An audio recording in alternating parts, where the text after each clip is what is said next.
while dieting, you're probably going to run into some hunger at some point. But luckily, there's some things you can do about it that can really help out with that process.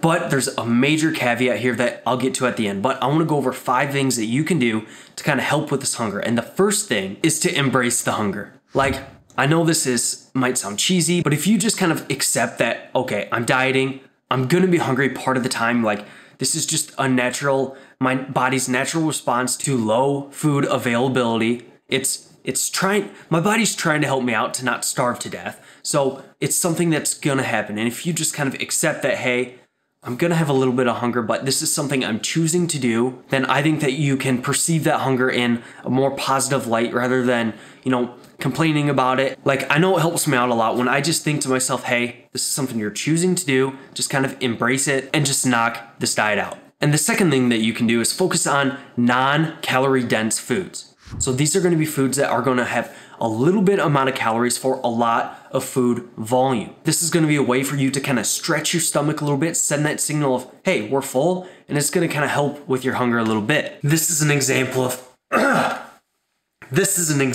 what I mean by non-calorie dense foods. I feel like there's a better word for what I'm trying to say, but I'm just going to keep saying non-calorie dense foods. And this is a good example. A nice big salad, a lot of volume with some veg. This is probably like 30 to 40 calories. And if you're not a weirdo like me and can basically eat this plain with just a little bit of seasoning on it, then you can use some I think it's called Walden Farms. I think it's like a very low calorie dressings, because that's something that can sneak up on people too, is what dressing you use. So be cognizant of condiments and stuff like that as well. The third thing you can do, which is kind of similar to the previous example, is stick to higher satiety foods. So some foods, people just notice that it fills them up a lot more. And there's a satiety index that you can look up that have a ton of different foods on there that tend to be across the board what fills people up more. But there's going to be a little bit of individual response here. Like for me, oatmeal is like the number one thing that fills me up. But some people might find that oatmeal just doesn't do it for them at all. So it's important to kind of play with things, realize what foods make you full, and slowly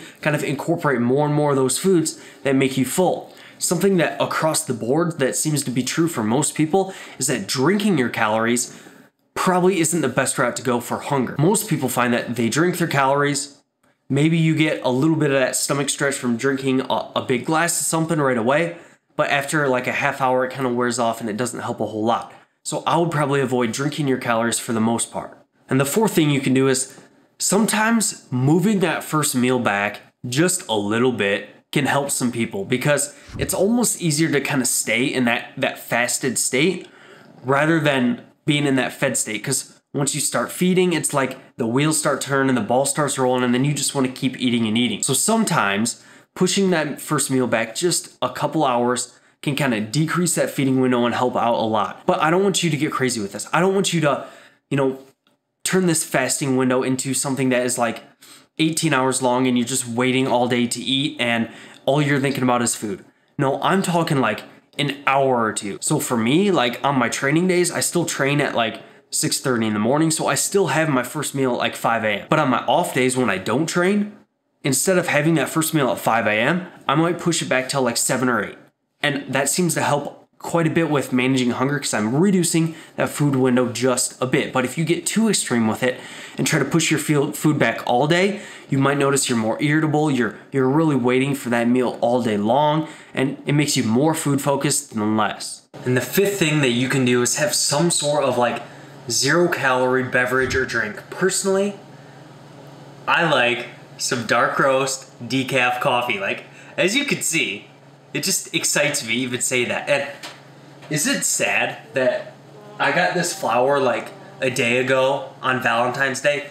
Yes, I kind of batch record these early, so it could be like in the middle of March for all I know, but I don't know how to keep a flower alive. I put some water in this canister, toss the flower in it. What else is there? I don't know. But back to the video.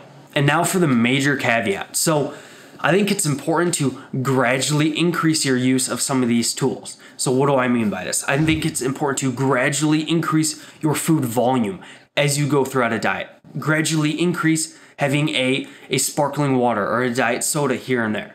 gradually increasing your satiety of foods, gradually pushing that first meal back a little bit more. I think gradually doing these things across the diet is a good idea, because if you start doing them all right away, then you kind of have nowhere to turn. You have no tools left to use when hunger gets a little bit worse towards the end of the diet. And I think that if you get a little too carried away with food volume and artificial sweeteners and that sort of thing, that you can kind of finish your diet and you're really set up like almost like a competitive food eater that really stretches out their stomach and is ready to eat. So when you add out kind of a more stretched out stomach and you've been used to eating all these, high volumes of artificially sweetened foods, like I've put artificial sweeteners on my salads before and had like a salad at every single meal. That didn't set me up well for after the diet, because I was used to eating these high volume sweet foods. So what I want to do when my diet was done, I wanted to go back to these high volume sweet foods.